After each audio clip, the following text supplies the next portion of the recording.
Heaven Official's Blessing. Chapter 240. Audio source: WuXiaWorldAudiobook.com. Humming smile as red robes fade. Muqing muttered, "How is this possible? How can there be so much? That anyone could burst and shatter curse the shackles on spiritual powers alone was entirely unheard of." Hua Cheng pulled up Xie Lian, who was slumped on the ground. "Gurgur, try fighting again." Right at the same time, Jun Wu came lunging wielding the sword, and Xie Lian unconsciously raised his hand to slap it away. Clung. Zhu Xin was almost sent flying. This strike was completely different than before. Xie Lian looked at his own hands, feeling a little dazed. It's been hundreds of years since he felt this feeling. He'd almost forgotten that this was him. Indomitable to the point he couldn't control his own powers, each step would shake the mountains. One step to go 1,000 miles, one step to ascend to the heavens. He clenched his hand and violently punched at Jun Wu's face. Ever since the battles begun, Jun Wu's face had always remained untouched. This punch landed, and finally, a drop of blood flowed from the corners of his lips. He thumbed it away, and glanced at this bit of blood. The next second, he tossed his hand and threw Zhu Xin aside.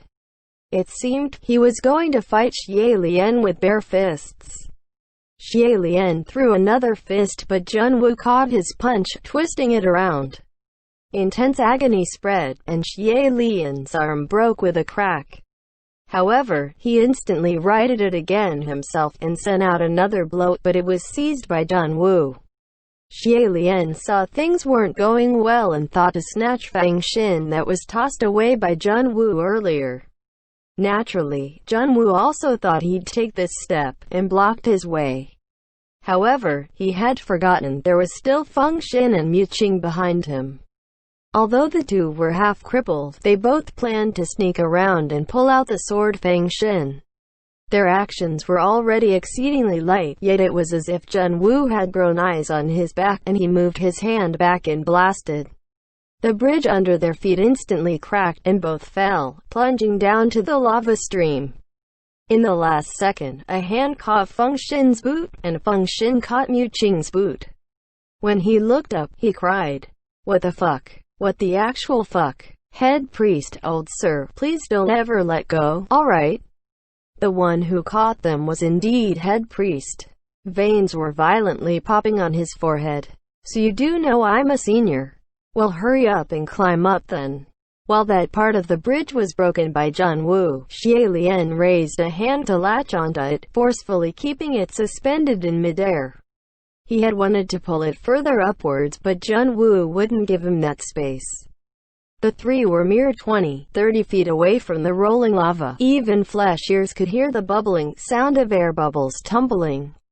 Muqing was hanging at the very bottom, and it had to be in a position where his head is facing down, his feet up, rather terrifying, and if they weren't careful, lava was going to wash his head. The steam was boiling, his face red like hot coal. Muqing cried, "Quick, pull me up." Yet unexpectedly, the two above didn't yank twice before he shouted again, "Wait, don't pull me up." Head priest was exasperated. "What do you want?" Feng Xin yelled. "Are you for real? Fine, I'm letting go." Muqing cursed. "What the fuck? Fucking let go for real, I dare you." "Look down. Look the sword." The other two looked to where he was pointing, and saw right below them was a black, jaded long sword that was sticking in the heart of the lava stream, slowly sinking. It was the Fang Xin they were going to steal earlier but was shaken off the bridge by Jun Wu. Muqing reached out and tried crazily swinging his arms at the sword. Like he desperately wished he was a gibbon, but he couldn't reach it no matter what. "Lower me down a bit more, just a bit more, and I can get it." The veins on head priest's forehead were throbbing even harder now. "You two young men, don't overdo it, I'm only a sack of old bones," he said as he dipped the boot in his hand, and Muqing's face came closer to the surface of the lava stream by another notch. His hair slipped down, and the tips of the strands caught on fire. Feng Xin exclaimed, "Fucking hell, your hair caught on fire. It's all gonna burn." Thankfully Mu Qing had also finally pulled out the sword, and as he slapped away the small flames on his hair, he threw his arm, sending the sword flying with splashes of lava towards Xie Lian. Xie Lian, catch!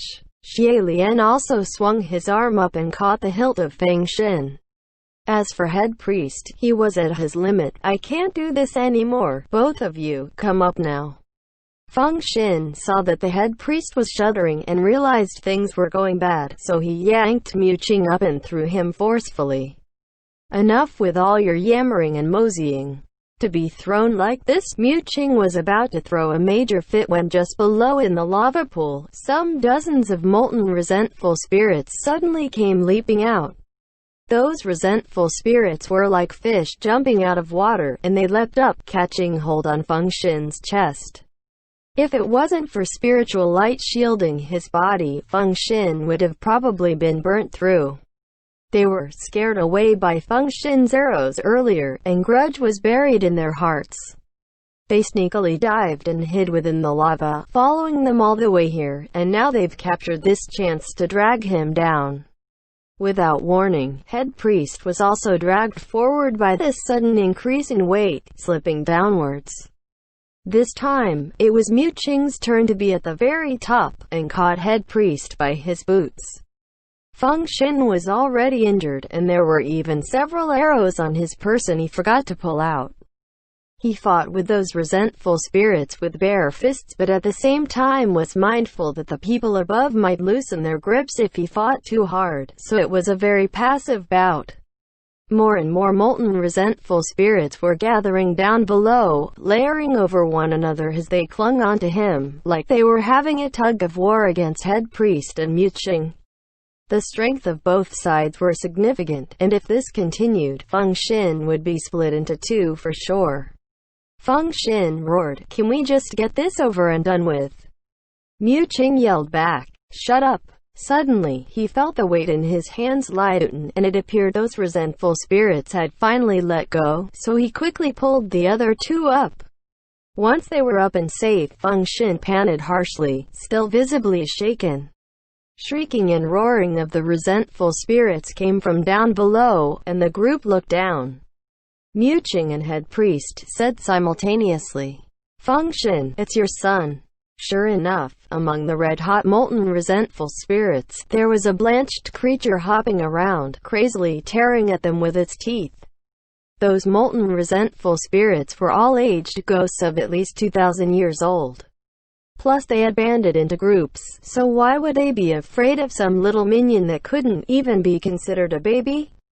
Scratching and biting. That fetus spirit's body used to be chillingly white, but now it was burnt and bloody all over, crimson red covering it from head to toe, and it was howling in a ghastly voice, not a single bit pitiful, and only made one feel horror. Feng Xin, however, exploded. He roared in outrage. How fucking shameless, a group of adults bullying a child. CUO. Come over here. That fetus spirit couldn't defeat so many resentful spirits, and fear had already sprouted in its heart. Hearing that someone was going to stand up for it, it let out a strange cry and jumped onto Feng Xin's shoulder. Feng Xin took off his longbow and yanked out the arrows from his own chest, shooting them out round after round, sending the lava stream turning and rolling in explosions. That fetus spirit, on the other hand, was hopping and screeching on his shoulder, like it was gloating and cheering. On the other side, Xie Lian saw they had escaped danger and finally relaxed. Just as he was about to focus on fighting Jun Wu again, he suddenly felt his chest tighten. Jun Wu had seized him in a lockhold from behind. "Haven't I said this before? Where did you think you learned all your skills? I know everything about your moves." With this lockhold, if Xie Lian couldn't struggle out of it, then he was going to be trapped dead. But any moves he could think of to break free, Jun Wu must be able to think of them too. Just then, he heard Hua Cheng call out, "Gerger, don't be afraid. You must know moves he doesn't. A move only you can use that he can't." Suddenly, light turned on in Xie Lian's mind. Did he have one? Yes. If he couldn't break free, then he won't. He turned around in Junwoo's hold, facing the enemy, and reverse-locked Junwoo in his hold, enunciating each word. I bet you don't know this move. With Junwoo in his grip, he carried both their bodies and forcefully slammed into the incomparably solid rock wall. He used all of his power in this smash, and in the rumbling crashing of rocks, he also heard the sound of something breaking. That sound came from Junwoo. His white armor had completely shattered. Right at the same time, Junwoo released him, and roared in outrage, "Get lost! Get lost, all of you!" Xie Lian looked up and a chill went down his spine. What entered his vision, what made Junwoo go mad, were faces. Those 3 faces had come out again. Xie Lian raised his sword again, and pierced through Junwoo's heart, nailing him onto the rock wall. Blood spurted from Junwoo's mouth. Xie Lian had injected as much spiritual power as he could muster in this strike, and the instant Junwoo was pierced, spiritual power exploded. No matter how strong the ability was to self-recover, it'd be impossible to recover from this blow. The mountain collapsed. Junwoo was nailed to hang upon the rocky wall at first, but once the rocky mountain had collapsed, he was now lying on the ground. Yet still he hadn't given up. He turned his hand and gripped the hilt of Fang Xin, seeming to want to write words upon the blade. It was naturally a spell that must be stopped. However, just as Xie Lian was raising his hand, head priest rushed over. "Your Highness, let it go, let it go." Xie Lian stopped, not knowing which one he was calling for, or who he was asking to let it go. Junwoo coughed out another mouthful of blood, raging. "Get away from me." Head priest knelt next to his side and said, "Your Highness, let it go. Really, let it all go. There's no meaning to continuing the fight. What do you understand?" "Scram!" Junwoo yelled. "You're right, I don't understand," head priest said. "It's been so many years. You've been a god and you've been a ghost king. All that should be killed are dead, all that you've wanted are in your hands, so why are you doing this to yourself? What exactly do you want? What do you want to prove?" Hearing this, a flash of confusion appeared on Junwoo's face. But he wasn't in a daze for long before he violently choked head priest's neck, yelling, "Stop trying to lecture me. You have no right to lecture me. No one has the right." The current Junwoo didn't have sufficient power, so this stranglehold wasn't hard to break free from. Xie Lian was about to save head priest when instead, head priest waved his hand, signaling for him not to move, and continued. "My dear Highness." Junwoo glared at him coldly, but his hand didn't loosen. Even if he didn't have sufficient powers right now, wringing head priest's neck was still an easy task, very dangerous. However, head priest just let him choke himself like this, and said, "My teaching His Royal Highness was never intended to nurture a you who had never walked the wrong path, then use him to humiliate you. He's his own person, you are you. You are different people all along, with different paths, and that's the most natural thing. I've said this before in the past, but you wouldn't believe me. How about now?" Junwoo stared at him, not speaking a word. "I just genuinely really miss your Highness," head priest said. "I miss the once Wu Yang kingdom, I miss our people, and I miss the days before we ascended. That's all." Head priest then added, "It's been so many years, your Highness. Just watching you makes me tired. Very tired. How about you? Are you not exhausted?" As the #1 martial god of the 3 realms, Junwoo's appearance and demeanor had always been perfect, untainted by filth. Yet now, with all the light faded, Xie Lian noticed that even with the 3 faces gone, Junwoo's complexion was overly pale. His contours were much too cold and hard, dark circles shaded below his eyes, looking inexplicably gloomy. There was none of the gentle kindness he emanated when light was illuminating his form. But the him now finally looked alive, even if he appeared sickly. Head priest said gently, "Your Highness, you've lost. Now free yourself." "Have I been defeated?" Junwoo sounded a little lost. The overly powerful wave of spiritual powers broke through the dome of the rocky cave, and faint rays of sunshine came scattering from above. There seemed to be small wisps of rain drifting down in the air. Junwoo laid sprawled on the ground while Xie Lian stood, watching him from above, and he actually noticed a trace of relief on Junwoo's face, as if a heavy burden was let go. He couldn't help but wonder, perhaps, to be defeated by someone to end these relentless days of brokenness and madness was possibly Junwoo's wish deep down. A moment later, Junwoo suddenly asked, "That move, what is it called?" Xie Lian raised his sleeve and wiped away the blood on the side of his face, shattering boulders on the chest. Junwoo was taken aback, then as if he thought of something, he snickered, then sighed, closing his eyes. Beautiful. He didn't utter another word, but everyone could tell an inconcealable fatigue had overtaken him. Xie Lian finally moved his hand from the hilt of Feng Xin. Now, he had no idea what to do at all for the next step, and so he unconsciously looked over at Hua Cheng. Hua Cheng was still standing at the same spot, that only stretch of the heaven-crossing bridge that hadn't yet collapsed, and had already been quietly waiting for him with his arms crossed for a long time. Seeing Xie Lian had turned his head back, he met his eyes and smiled. Head priest sat unmoving next to Junwoo and said, "Your Highness, you should all go now." He didn't intend to get up at all, and Xie Lian asked, "Master, are you not coming?" Head priest shook his head. "I'll keep His Highness company. After all, in the past, I didn't stay by his side." The rain was coming down harder, scouring Junwoo's rusting face, washing away the life and blood flowing from his wounds. As the rain washed, Xie Lian felt the three human faces on his face seemed to have gradually faded somewhat. Maybe it was his imagination. After a moment of silence, Xie Lian took off the bamboo hat carried on his back, and tossed it from his hand, covering it over Junwoo's face. The cursed shackle on Mu Qing's wrist had broken on its own, and he fly-kicked that thing into the lava before that cool and calm demeanor had returned with difficulty. The fetus spirit on Feng Xin's shoulder, however, jumped down, and using all four limbs it crawled by Junwoo's face, carefully touching him, his attitude completely different than when it was stomping on Feng Xin's face, and Feng Xin was stomping his feet in anger.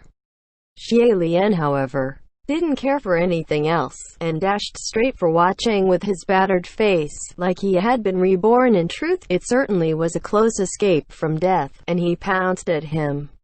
"San Lang!" Hua Cheng had only just reached a hand out to Xie Lian before he was immediately pushed back a step by this tackle. He closed his arms around him and smiled happily. "Gurgur, you see? I already told you you'd win for sure, didn't I?" Then he lifted Xie Lian's face and looked over it carefully before sighing. "You've made yourself like this again." Where his fingers caressed, a tiny silver butterfly fluttered by and the cuts faded. Xie Lian also smiled happily in response. "I won't next time." Hua Cheng arched his brows, pretending to be cold and harsh. "There is no next time." After a pause, Xie Lian withdrew his smile and questioned seriously. "San Lang, before in Mount Tonglu, I did say after we got out there was something I wanted to tell you. Do you still remember?" Hua Cheng smiled. "Of course I remember. I remember everything Gurgur tells me." Xie Lian hung his head, and it was a moment before he finally gathered his courage and spoke with honesty. Earlier, Junwoo had divulged some bits and pieces, and they're related to this. "To be honest, I should have told you this a long time ago. I just could never resolve myself to, because I was afraid you'd find out." Hua Cheng continued for him. "Afraid that I'd find out Your Highness almost became the white-clothed calamity, right?" Xie Lian was bewildered. "You?" Hua Cheng didn't answer him directly, and only bent one knee to the ground before him, raising his head to gaze at him, smiling hummingly. "How's this? Gurgur, with this, do you remember now?" How could he not? At the time, that nameless ghost also frequently bent down on one knee to the ground in front of him like this. That pale smiling mask overlapped Hua Cheng's current smiling face. Xie Lian's heart shook, his knees buckled, and he slumped to the ground in front of him, mumbling, "San Lang, it was you." Hua Cheng let out a small laugh and maintained the posture of one knee to the ground, and that remaining one eye gazed at him deeply. "Your Highness, I've always watched you." Xie Lian could still only utter one word. You. He finally understood what all those seemingly unintentional words from Hua Cheng had meant. So that was it. He had never imagined that Wu Ming was Hua Cheng. He had known everything. He had seen everything. He had been there all along. All of a sudden, thousands of emotions, millions of words swarmed into his head. There was gratefulness, there was shame, there was heartache, there was mad joy, but above all else, there was incurable love. Xie Lian's heart was so full it was going to burst, but not a single word to express himself could be squeezed out, so he could only tackle him forcefully, crying, "San Lang." It was as if that was all he knew to say anymore, and he cried again, "San Lang." Hua Cheng fell over from the tackle, and sat with him on the ground, embracing him, laughing heartily. All the fears and worries from before were all swept away. Xie Lian circled his arms around his neck tightly, laughing and laughing, feeling like he was going to cry. But before tears had fallen, he abruptly noticed something very wrong. While Hua Cheng was a ghost, his body had never been different from that of normal people. Yet, when he was holding Hua Cheng now, those red robes were somewhat transparent. End chapter.